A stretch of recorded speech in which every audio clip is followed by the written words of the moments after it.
महाराज जी, मैंने अपने जीवन में बहुत बहुत बुरे काम किए हैं, जुआ, शराब, मांस, मदिरा। लेकिन अब सोच सोच कर डर लगता है मेरा आगे का क्या हाल होगा। बहुत पछतावा हो रहा है। मैं हाँ, माफी अब मांगना चाहता नाम हूँ। जप करो, भगवान का नाम जप करो। अब लो नशानी, अब ना नशे हो। महाराज जी, किसी समय में मरने वाले को सोचता था कि आज मरूं कि कल मरूं। आपका सत्संग सुनने लगा तो बच गए। हाँ बिल्कुल, मरना तो है ही, बचेंगे तो है नहीं, मरना तो है। पर हम मरे तो ऐसे मरे कि हमारा मरना महोत्सव हो जाए, मृत्यु हमारा महोत्सव बन जाए। भगवान का नाम हमारे मुख में हो, हृदय में भगवान का ध्यान हो, हमारा शरीर छूट रहा हो, ये मृत्यु महोत्सव हो गई।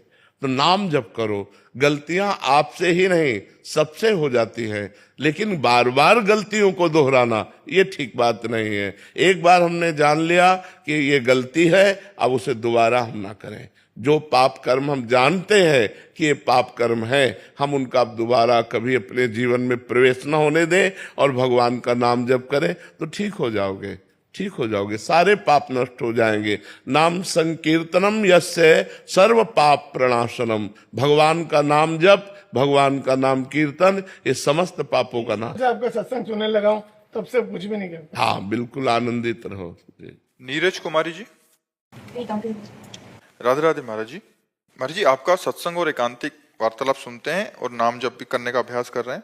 महाराज जी, मैं अपना एक अपराध आपके आगे रखने आई हूँ कि जो जो दोष मैं दूसरों में देखती थी महाराज जी, वही मुझ में आने लग गए हैं महाराज जी। वो ये बहुत जलन हो रही है महाराज जी। हाँ, ये बहुत पक्का सिद्धांत है कि हम जिसके दोष दर्शन करेंगे वो हमारे अंदर प्रकट हो जाएंगे। इसलिए हम किसी के दोष न दर्शन करें। ये आपका ही नहीं, ये हमारा भी अनुभव है। पर दोष दर्शन ये साधना में बहुत बाधक है। अगर किसी में दोष दिखाई दे तो उसी समय प्रणाम करके भगवान से प्रार्थना करनी चाहिए कि भगवान हमारी दृष्टि पवित्र कर दो, कि हम किसी के दोष न देखें, ये हमें व्यर्थ में गंदी बात दिखाई दे रही है। और अगर हमने मान लिया कि वो ये दोषी है तो वही दोष हम में आ जाएगा। ये पक्की बात है। ये आपका भी अनुभव है तो हमारा भी अनुभव है, और ये शास्त्र का अनुभव है, शास्त्र का आदेश है। पर दोष दर्शन, पर निंदा श्रवण, पर निंदा कथन, तीन बातों से साधक को बहुत बचना चाहिए। दूसरे की निंदा ना करे, दूसरे की निंदा ना सुने, और दूसरे के दोष दर्शन न करे। अब जो हो गया उसमें सुधार कैसे? नाम जप करो, नाम जप करो, और जहां जहां जिस व्यक्ति पर दोष दर्शन वृत्ति जाए उसे प्रणाम करो तो ठीक हो जाएगा, फिर ठीक हो जाएगा। जैसे मुझे भी पता है कि हर जीव में भगवान का वास है, ये पता है मुझे, लेकिन फिर भी वो चीज मैं देख नहीं पाती हूँ। हाँ, ये साधना से देख पाते हैं। जब हम खूब भजन करते हैं ना और डट के भजन करते हैं, हमारी इंद्रियां पवित्र होती हैं तो परम पवित्र भगवान सामने नजर आते हैं। अभी हम त्रिगुण के अंतर्गत हैं। जब त्रिगुणातीत हमारी दृष्टि होगी तो इन्हीं में सब में भगवान विराजमान है, कोई बाहर नहीं है। सबके हृदय मंदिर में, मानव में ही भगवान नारायण हरि विराजमान है, कहीं दूर नहीं। सिय राम में सब जग जानी। पर ये स्थिति आती है भजन से। जब हम डट के भजन करेंगे तब ये स्थिति आएगी। अभिलाष भट्ट जी, श्री हरिवंश, राधे राधे। राधे राधे महाराज जी। श्री हरिवंश महाराज जी, आपके चरणों में कोटि कोटि प्रणाम। महाराज जी, कई धर्म शास्त्रों में ये कहा गया है कि मानव सेवा ईश्वर सेवा है। हम सभी के लिए क्या मार्गदर्शन रहेगा आपका कि ईश्वर की सेवा प्रथम रूप से करें कि मानव सेवा प्रथम रूप से? बात सत्य है कि ईश्वर के सिवा कुछ नहीं है। मत्तः परतरम नान्यत किंचिदस्ति धनंजय। भगवान श्री कृष्ण कह रहे हैं, हे अर्जुन, मेरे सिवा कुछ नहीं है। वेद कहता है, सर्वम खलमिदम ब्रह्म नेह नानास्ति किंचन। ब्रह्म के सिवा कोई दूसरा नहीं है। हमारी ब्रह्म भावना सब में नहीं है। कहीं स्त्री है, कहीं पुरुष है, कहीं जड़ है, कहीं चैतन्य है, कहीं उत्तम है, कहीं अधम है। यही हमें अपनी दृष्टि सुधारनी है। हम मानव को मानव मानकर सेवा करेंगे तो पुण्य मिलेगा। अगर मानव को भगवान मानकर सेवा करेंगे तो उपासना बनेगी, अध्यात्म पुष्ट होगा। अध्यात्म पुष्ट होने से मोक्ष होता है, पुण्य होने से बंधन होता है। पुण्य का बंधन है, पुण्य का बंधन सुख भोग है, पाप का बंधन दुख भोग है। लेकिन अध्यात्म दोनों बंधनों से मुक्त करता है। पुण्य और पाप दोनों का नाश करके भगवत प्राप्ति कराता है। इसलिए मानव की ही नहीं, प्रत्येक जीव की भगवान का स्वरूप मानकर आराधना की जाए तो हमारा अध्यात्म मार्ग पुष्ट हो। यदि हम भगवत भाव विहीन सेवा करते हैं तो वो पुण्य बनता है, वो अध्यात्म नहीं। तो इसलिए हम हर जीव में, चराचर में, जड़ चेतन जग जीव जत सकल राम मैं जानी, बंदों सबके पद कमल सदा जोरी जुग पान। उपासक वही है, अध्यात्मवान वही है जो चराचर जगत में भगवान को देखता है। जो शरीरों को देखता है, स्वभाव को देखता है, कर्मों को देखता है, गुण दोष को देखता है, वो अविवेकी है। विवेकी तत्व दृष्टि रखता है, ये पार्थिव दृष्टि नहीं। जी। स्वामी सर्वानंद जी हरिद्वार से। हरिओम। राधे राधे महाराज जी। महाराज जी आपके चरणों में कोटि कोटि प्रणाम। महाराज जी मैं अध्यात्म पथ का एक पथिक साधक हूँ, आत्मज्ञान व कल्याण हेतु प्रयासरत हूँ। महाराज जी मेरा प्रश्न है कि ईश्वर नित्य अविनाशी सर्वव्यापी है, तो ईश्वर द्वारा की गई लीलाएं भी नित्य होनी चाहिए। लीलाएं आज के संदर्भ में किस रूप में हो रही हैं तथा ईश्वर इन लीलाओं द्वारा हमारे जीवन के सत्य का ज्ञान हमें किस प्रकार कर रहा है? जब तक हम जड़ शरीर में आसक्त है तब तक हमारे अंदर दिव्य नेत्र प्रकट नहीं होंगे। हमारे 3 नेत्र हैं। ये जो 2 नेत्र हैं ये केवल पार्थिव त्रिगुणात्मिका माया के द्वारा रचे हुए दृश्य को देख सकते हैं। बुद्धि में जो ज्ञान नेत्र होते हैं उनसे आत्म स्वरूप का साक्षात्कार होता है, और मन में जो प्रेम नेत्र होते हैं उनसे भगवान की दिव्य लीलाओं का दर्शन होता है। जैसे स्वप्न में होने पर हमें जागृत अवस्था का भान बिल्कुल नहीं रहता कि एक स्थूल शरीर शैया पे पड़ा हुआ है। जागृत जगत का विस्मरण स्वप्न में जैसे हो जाता है, ऐसे जागृत में मोहाविष्ट होने के कारण दिव्यता का विस्मरण है। दिव्यता अपरिहित है, हमें कहीं नहीं दिखाई दे रही, और वो यहीं हो रही है। जैसे वृंदावन धाम है, दिव्य लीला क्षेत्र है, यहाँ भगवान की दिव्य लीला हो रही, पर ना वो हमारे अंदर ज्ञान है, ना हमारे अंदर दृष्टि है जिससे हमका वो अनुभव हो। जैसे विज्ञान के द्वारा पार्थिव शरीर के ढांचे का एक्सरा हो सकता है, सूक्ष्म शरीर का नहीं। आज तक कितना भी बढ़ गया हो विज्ञान, कि मन का एक्सरा कर लो, कि बुद्धि का, कि चित्त का, कि अहम का, इसका नहीं हो सकता।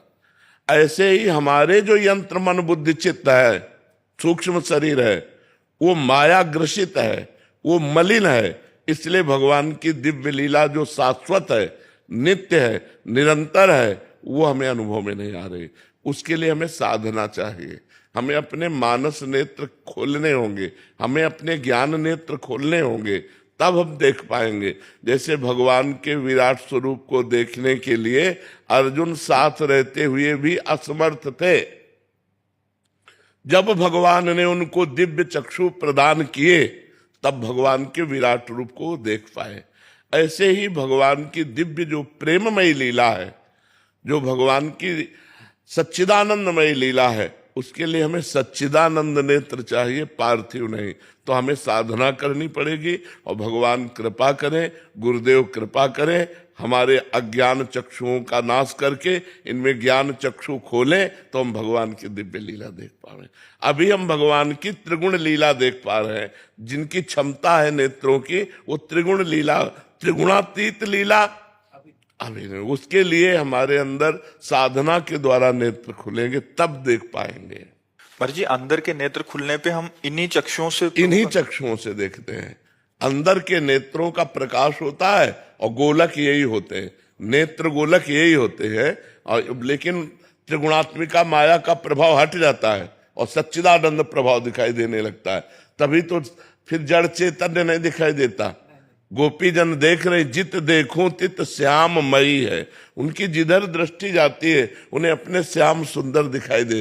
रूप छके घूमत रहे तन को तनिक न भान, नारायण दृग जल बहै, यह है प्रेम पहचान। भगवान का रूप नेत्र में समा गया तो जिधर देखता है उसे भगवान ही भगवान दिखाई देते, भगवान के सिवा कुछ अनुभव में नहीं आता। अभी हमें भगवान नहीं दिखाई देते और सब कुछ दिखाई देता है, क्योंकि हमारे नेत्र त्रिगुण के अंतर्गत है। अभी त्रिगुणातीत नेत्र नहीं खुले, जब त्रिगुणातीत नेत्र खुलेंगे तो हमें भगवत साक्षात्कार हो जाएगा। कविता जी पुणे से। राधे राधे महाराज जी। महाराज जी, हम पति पत्नी को अनुभव होता है कि सच्चा प्रेम किसी के शरीर से नहीं बल्कि उसके स्वभाव से होता है। नहीं, स्वभाव से भी नहीं। स्वभाव भी मायाकृत है, कारण शरीर का नाम स्वभाव है।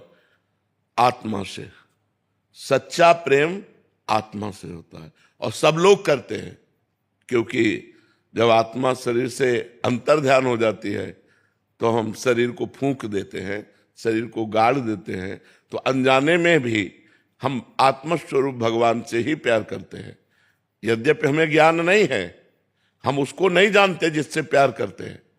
जिससे प्यार करते हैं उसके शरीर से प्यार करते हैं, उसके गुणों से प्रभावित होते हैं हम, लेकिन आत्म तत्व से नहीं। और अनजाने में, मूल में देखो तो हम आत्म तत्व से ही प्यार करते हैं, क्योंकि जब वो आत्मा अंतर्हित हो जाती है तो हम उसके शरीर का नाश कर देते हैं, जिस शरीर को प्यार कर रहे थे, जिस शरीर को दुलार कर रहे थे। अभी हम स्वार्थ की पूजा करते हैं, स्वार्थ का प्रेम करते हैं, चाहे पति पत्नी का हो, चाहे पिता पुत्र का हो, कोई भी संबंध हो, सब में स्वार्थ मिश्रित है।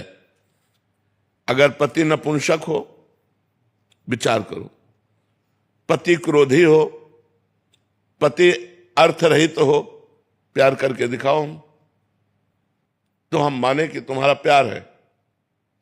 प्यार स्वार्थ से हो रहा है, तुम्हारी वासनाओं की पूर्ति हो रही है, तुम्हारी कामना की पूर्ति हो रही, इसलिए तुम प्यार शब्द का प्रयोग कर रहे हो। जिस दिन तुम्हारी वासना की पूर्ति ना हो, तुम्हारी कामना की पूर्ति ना हो, और वो तुम्हारे प्रतिकूल हो, और फिर प्यार करके दिखाओ, तो माने तुम्हारा, उसे कहते हैं प्यार। प्यार उसे कहते हैं जहां किंचन मात्र कोई अपने सुख की चाह नहीं, सामने वाले सुख की चाह होती, उसे प्यार कहते हैं। और जिसमें अपने सुख की चाह होती, उसे प्यार नहीं कहते, उसे स्वार्थ कहते हैं, उसे काम कहते हैं, उसे राग कहते हैं, उसे मोह कहते हैं। शास्त्रीय शब्दों में उसे प्यार नहीं कहते। आज हमें बताओ समाज में कहां प्यार है? हम कह रहे चैन से जी लो, यही बहुत बड़ी बात है। वासनाओं का भूत सवार है। हम तो प्रणाम करते हैं उन दंपतियों को जो कम से कम लौकिक प्यार से ही सही धर्म से तो चल रहे, जी तो रहे हैं। नहीं तो ये साइड में किसी न किसी से संबंध बनाकर अपने पति की हत्या कर देना, या किसी अन्य लड़की से संबंध बनाकर अपनी पत्नी को नष्ट कर दे। अब ये चल रहे, ये जो क्रूर हिंसात्मक भाव चल रहे हैं, इनका त्याग करके हम कह रहे हैं राग ही कर लो, मोह ही कर लो, तो कम से कम हिंसा में तो नहीं उतरोगे। अपने पति से राग कर लो, अपनी पत्नी से राग कर लो, तो पाप तो नहीं करोगे। पराई पत्नी के साथ, पराये पुरुष के साथ जो संभोग किया जाता है, ये घोर पाप है। हमारा भारत देश कोई विदेश नहीं कि आज इसके संग कल उसके संग। तो अच्छा है, पर प्रेम नहीं, प्रेम शब्द नहीं। ये जो लोग कह देते हैं ना, मैं आपसे प्रेम करता हूं, प्रेम शब्द को कलंकित न किया जाए। प्रेम निर्मल भास्कर है, विशुद्ध है, और काम स्वार्थ युक्त है। हमारी कामना की बोले पहले प्रेम था, अब प्रेम नहीं रहा। नहीं, प्रेम सदा बढ़िबो करे, जो शशिकला सुवेश पै पूनो यामे नहीं, ताते कबो न शेष। इसलिए प्रेम सिर्फ भगवान से किया जा सकता है, क्योंकि भगवान पूर्ण है, और पूर्ण प्रेम से, अपूर्ण से क्या प्रेम। तो ये बात समझनी। आजकल जो लोग कहते हैं ना प्यार भगवान का स्वरूप है, बिल्कुल विशुद्ध स्वरूप है, लेकिन तुम प्यार कहां कर रहे हो? तुम तो काम कर रहे हो, क्रोध कर रहे हो, लोभ कर रहे हो, मोह कर रहे हो, राग कर रहे हो, प्रेम कहां कर रहे हो? जी। आकाश जी। राधे राधे। राधे राधे महाराज जी।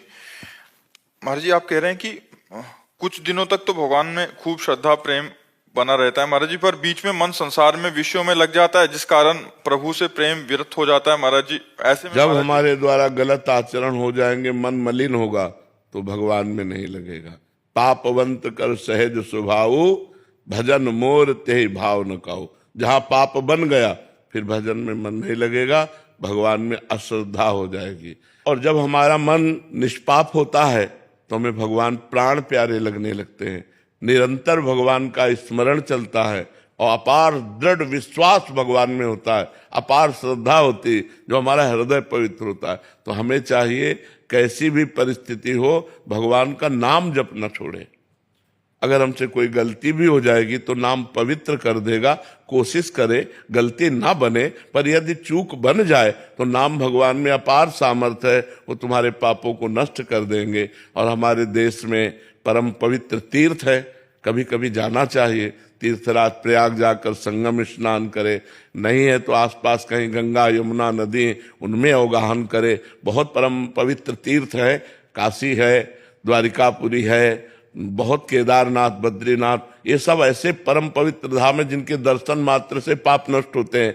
तो तीर्थ यात्रा भी साल 6 महीने में कभी एक बार करनी चाहिए, और एकादशी उपवास करना चाहिए, नाम जप करना चाहिए, जिससे हमारे द्वारा भूल चूक से हुए पाप नष्ट हो जाएं। एकादशी रहते हो?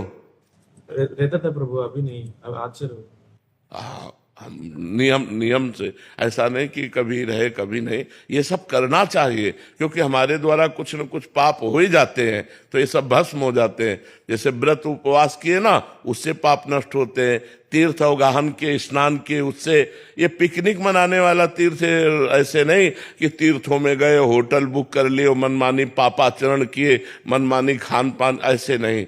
एक दिन उपवास करो और तीर्थों में जाकर स्नान करो, वहां के नियमों को समझो कि यहाँ कैसे, वहां पवित्रता का कोई कार्य मत करो। संसार में पाप किया तो तीर्थों में नष्ट हो जाएगा, और तीर्थों में पाप करोगे तो कहाँ नष्ट होगा। इसलिए बहुत सावधान रहना चाहिए। श्रेया स्वामी जी गुड़गांव से। राधे राधे। राधे राधे महाराज जी। महाराज जी, मैं अपने भीतर की नकारात्मक भावनाओं व द्वेष से मुक्त होना चाहती हूँ। मैं पूरी ईमानदारी से प्रयास करती हूँ, पर कभी कभी मन फिर से असंतुलित हो जाता है। कृपया मार्गदर्शन करें, आंतरिक शांति और सकारात्मकता कैसे पाई जाती? नाम नाम भगवान का जितना नाम जप करेंगे तो भारी से भारी प्रतिकूलता में भी हम आनंदित रहेंगे। नकारात्मक सोच मलिन मन के द्वारा होती है, पहले इसका चिंतन करो, हमारी बात को समझो। जितना हमारा मन मलिन होगा उतने ही नकारात्मक सोच होगी। आजकल जो डिप्रेशन बढ़ रहा है ना लोगों का, वो मलिन मन के कारण, पाप कर्म के कारण। अगर हमारे शरीर से पाप कर्म होंगे या पाप कर्म हुए हैं तो हमें निगेटिव सोच में डालकर वो हमें चिंता, भय, उद्वेग, अशांति ये प्रदान करेंगे।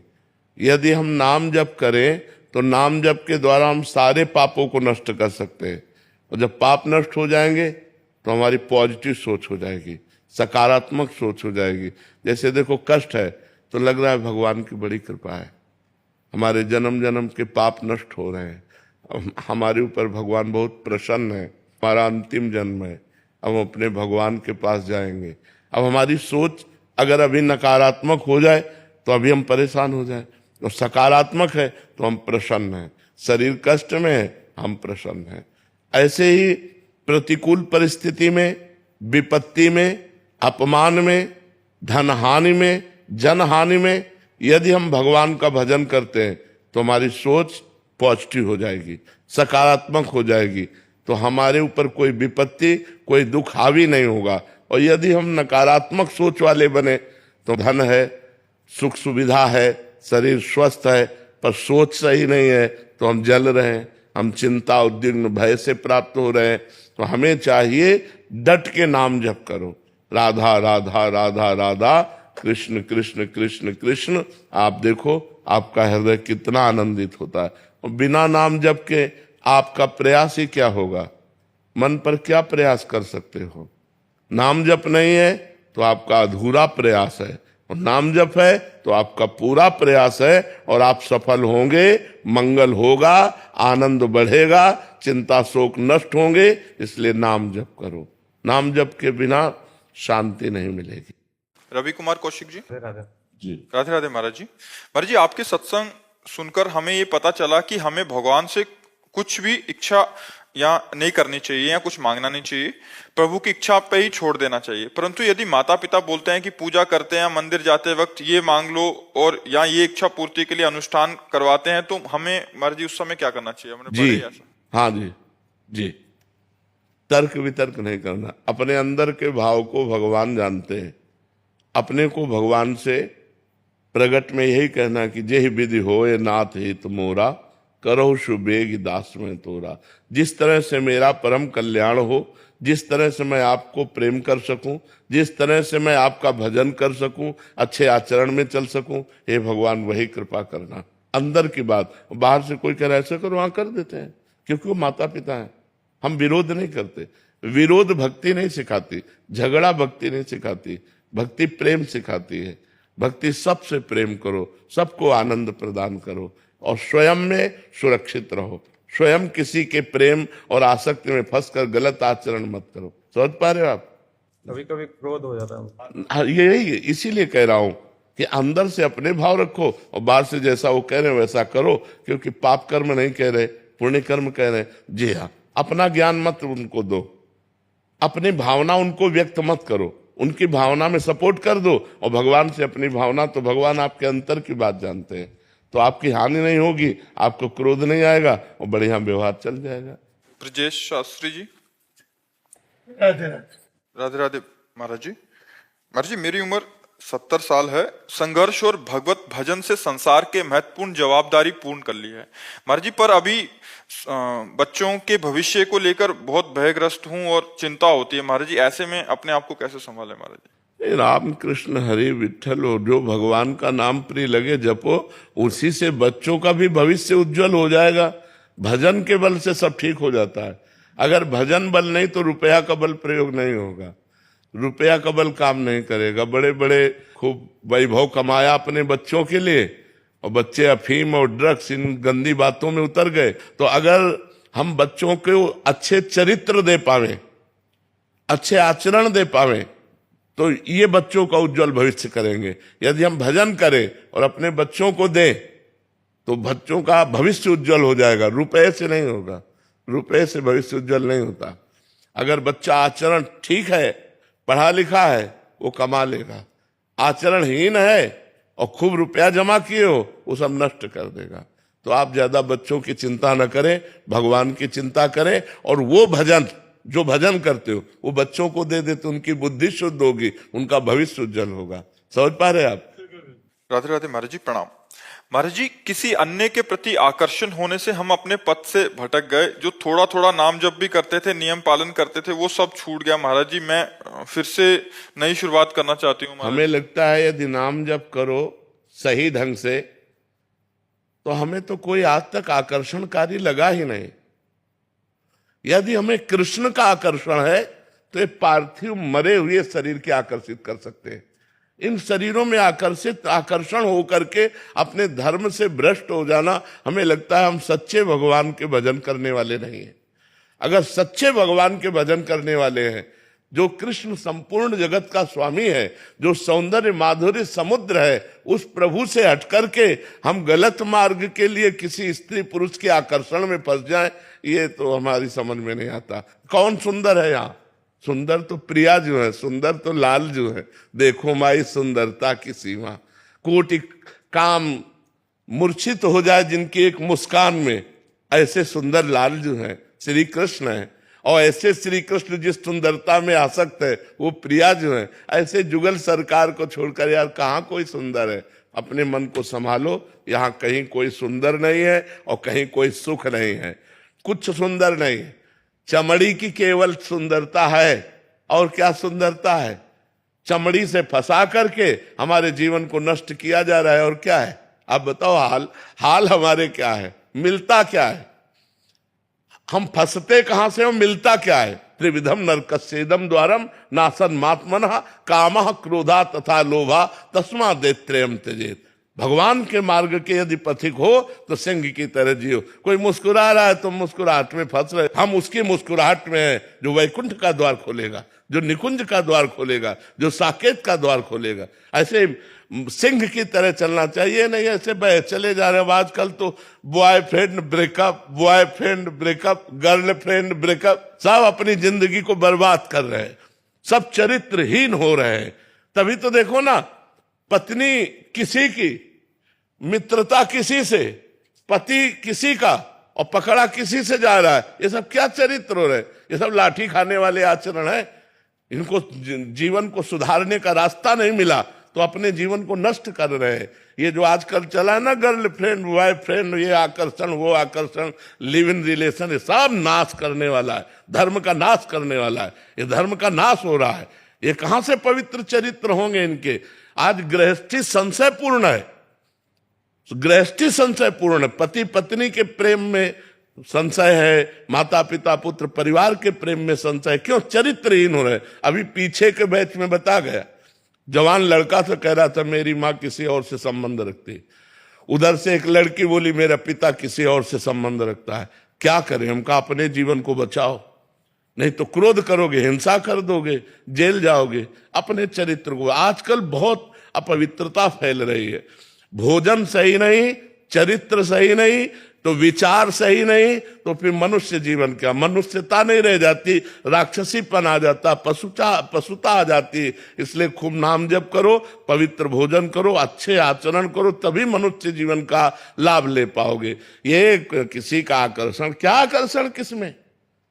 किसमें आकर्षण है? भगवान के आकर्षण को छोड़कर ये नाशवान शरीरों के आकर्षण, जो एक पानी का बुलबुला कभी भी फूट जाए, कभी भी मर जाए, इनमें आकर्षण करे। आकर्षण सच्चिदानंद भगवान में करे। महाराज जी जो यहाँ बैठे थे ना, उनकी माता जी का किसी और के साथ संबंध है और पिताजी का किसी और औरत के साथ संबंध है।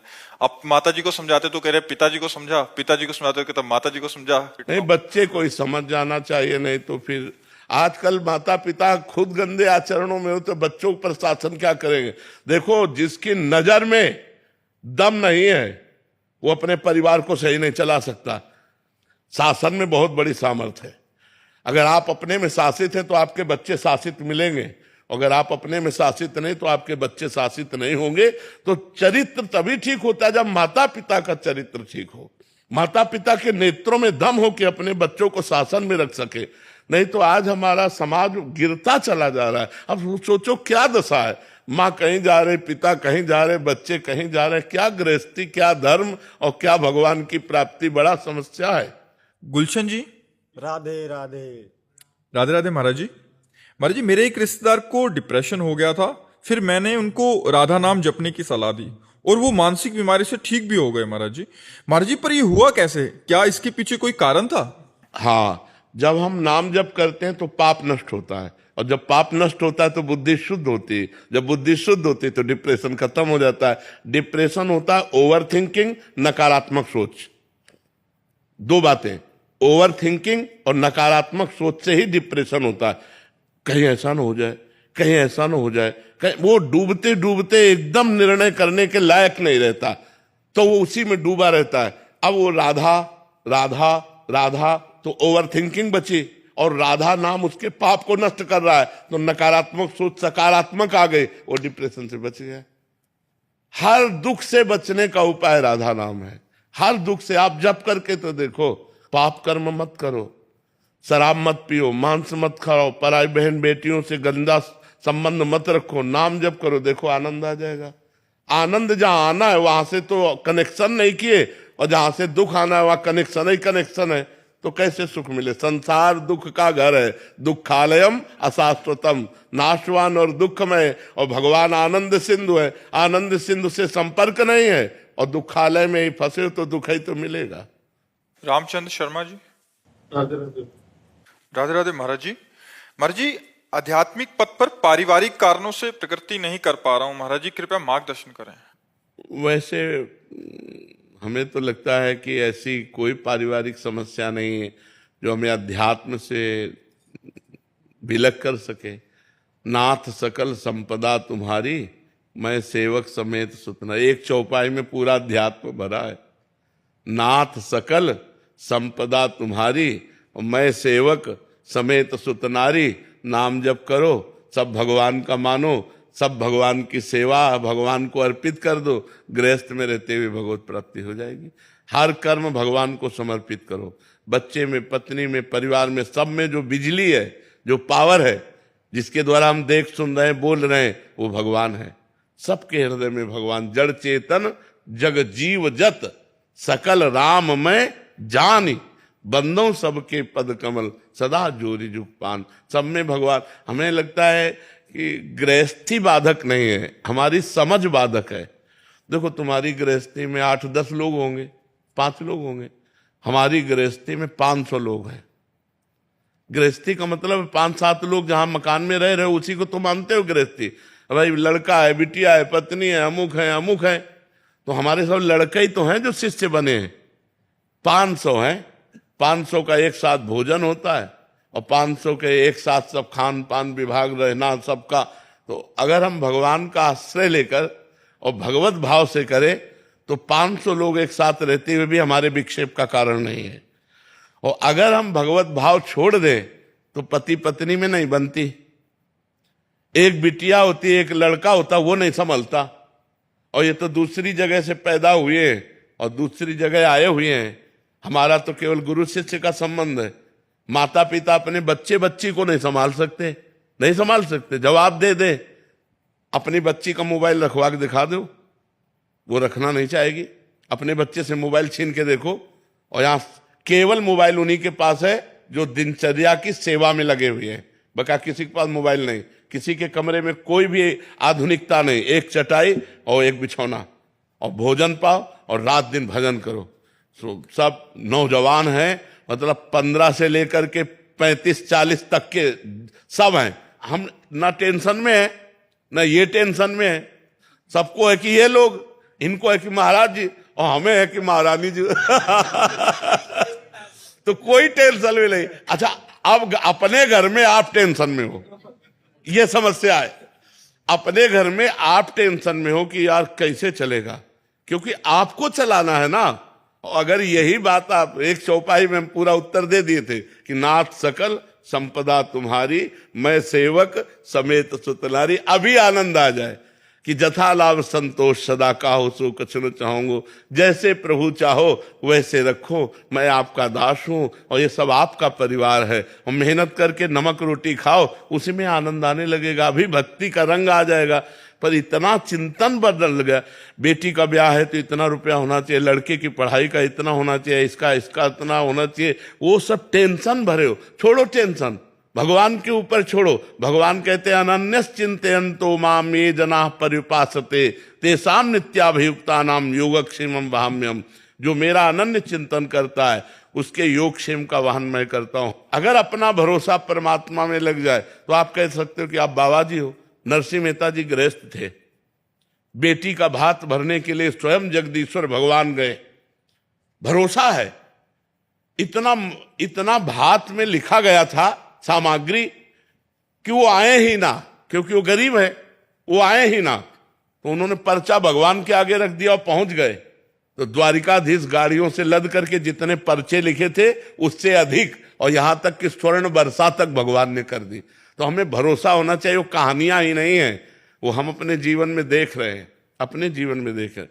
जहां हम मांग करके खाते तो कई दिन भूखे रहते, पर आज भगवान के भरोसे में तो 500 लोगों की व्यवस्था होती। तो हमें लगता है गृहस्थी हमको परेशान करने वाली नहीं, हमारा चिंतन हमको परेशान कर रहा है। यदि हम ये चिंतन में भगवान का नाम बैठा लें और विश्वास कर लें तो पक्का समझो, अपने खेने का भरोसा रखोगे तो डूब सकती है, लेकिन फेंक दो हरि शरणम, अब मरूंगा भगवान मार दो, तो पक्का ऐसी लहराएगी कि नाव किनारे लगी जाएगी। जो भगवान के भरोसे हो गया, बस सबसे कठिन बात है भगवान का भरोसा होना। हमने जीवन में ऐसी ऐसी घटनाएं देखी है कि 1 सेकंड चूक हो जाती तो मर जाते। कई घटनाएं जीवन में देखी। गंगा किनारे जा रहे थे, भ्रमण करते थे, गंगा किनारे ही भ्रमण करते थे, तो ऊपर से पूरा सूखा और नीचे सैकड़ों हाथ का दलदल, कि मतलब तो हम अगला जो ही कदम रखने में आवाज है, ए बाबा सावधान आगे मत जाना दलदल है। तो हमने पीछे बहुत देखा लेकिन आवाज वाला नहीं मिला, और आगे छड़ी मारी ऐसे तो गप से छड़ी चली गई, ऊपर की पपड़ी हट गई। अब बताओ अगर हम आगे चले जाते और हम धंस जाते तो वहां कोई निकालने वाला नहीं था। आवाज कौन दिया? उसी पर हमने बहुत देखा कि किसकी आवाज आई, लेकिन सावधान आगे कदम मत रखना, दलदल है। एकदम भगवान की आवाज हुई, जैसे आकाशवाणी होती है, ऐसे कदम कदम पर भगवान हमें प्यार दुलार कर, क्योंकि भगवान का भरोसा, भगवान का आश्रय, वही हम कहते हैं आप भगवान का आश्रय ले लो, भगवान के भरोसे हो जाओ, जैसे रखे वैसे रखो। सुदामा जी को कई कई दिन भोजन नहीं मिलता था, लेकिन अपनी निष्ठा और भक्ति को तोड़ा नहीं, तो जैसी द्वारिकापुरी वैसी सुदामापुरी की रचना हो गई। हमें विश्वास करना चाहिए भगवान लक्ष्मीपति हैं, भगवान करुणामय हैं। जिस दिन उनकी दया दृष्टि हो गई माला माल हो जाएंगे। वो देते हैं तो कहते हैं ना, छप्पर फाड़ के देते हैं, कहां से आ जाए कैसे आ जाए कुछ पता नहीं। हमारे चलाए चल रही, हमारे चलाए तो जब हम मांगते थे तो हम भूखे भी रह जाते थे, कई कई दिन भूखे रहे। गंगा किनारे कौन भोजन दे जा करके, और गांव में हम गए नहीं गंगा किनारे, भिक्षावृत्ति यहीं ब्रजमंडल में की, नहीं आकाश वृत्ति से रहे। तो हम वही कहते हैं आप भगवान का भरोसा ले लो और नाम जप करो, परिवार को भगवान की सेवा समझो, तो वही भक्ति बन जाएगा, वही सेवा भक्ति बन जाएगी। महाराज जी, आप दोनों का एक जैसा ही प्रश्न था।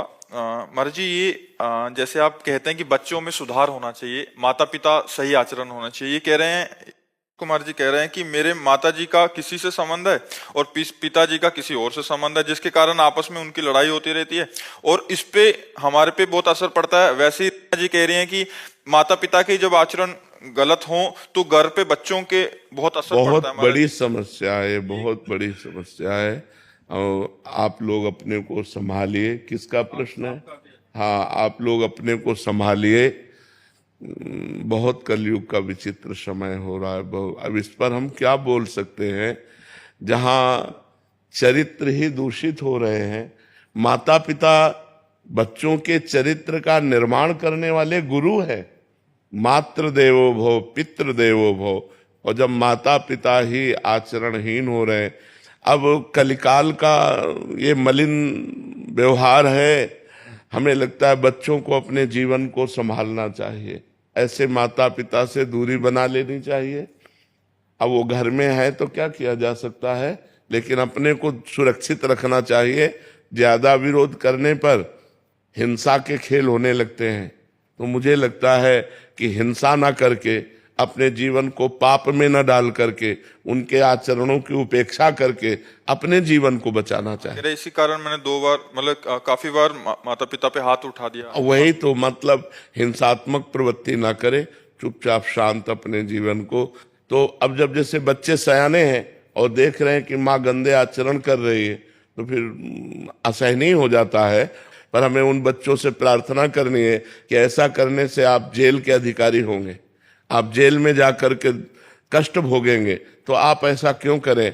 आप ऐसे माता पिता का मन से त्याग कर दें, और अगर सयाने हैं तो बाहर जाकर कमाइए, खाइए, अपनी जिंदगी जीजिए। ऐसे माता पिता के संग से दूर हटिए। जहां तुम्हारे अंदर क्रोध आता है, तुम्हारे अंदर हिंसा की भावना आती है, उसको त्याग कर दो, नहीं तो तुम्हारा जीवन बर्बाद हो जाएगा। मान लो तुमने माँ को मार दिया या पिता को मार दिया, तो जेल तुम्हें होगी, जेल के भागी बनोगे, तो फायदा क्या हुआ? पूरा जीवन जेल भोगो। वो अपने आचरण जो कर रहे हैं करने दो, तुम अपने जीवन को संभालो, पढ़ो लिखो, मेहनत करो, नौकरी पेशा करो। अब ऐसे माता पिता से उदासीन हो जाओ जो ऐसे गंदे आचरण करने वाले हैं, क्योंकि समय बहुत गलत चल रहा है। अब जैसे 50-60 वर्ष की आयु होने के बाद सबको चाहिए कि ब्रह्मचर्य से रहे और भजन करे। अब जब 50-50 वर्ष के लोग गंदे आचरणों में जा रहे हैं, तो कितनी बुद्धि भ्रष्ट हो गई है। 22 वर्ष तक ब्रह्मचर्य रहे और उधर 50 वर्ष के बाद ब्रह्मचर्य प्रारंभ कर दे, बीच में गृहस्थ आश्रम का प्रयोग करे, तो वो जीवन मोक्ष का अधिकारी हो जाता है। अब 22 वर्ष के पहले ही बच्चे बेविचार में उतर गए, अब 50 वर्ष के बाद वाले बेविचार में, तो मोक्ष और परमात्मा प्राप्ति और भगवत भजन, ये तो सब बहुत दूर की बातें हो गई। तो हम बच्चों तुमसे प्रार्थना करते हैं कि तुम अपने जीवन को संभालो, कभी हाथ मत उठाना, उन्हें मारना नहीं,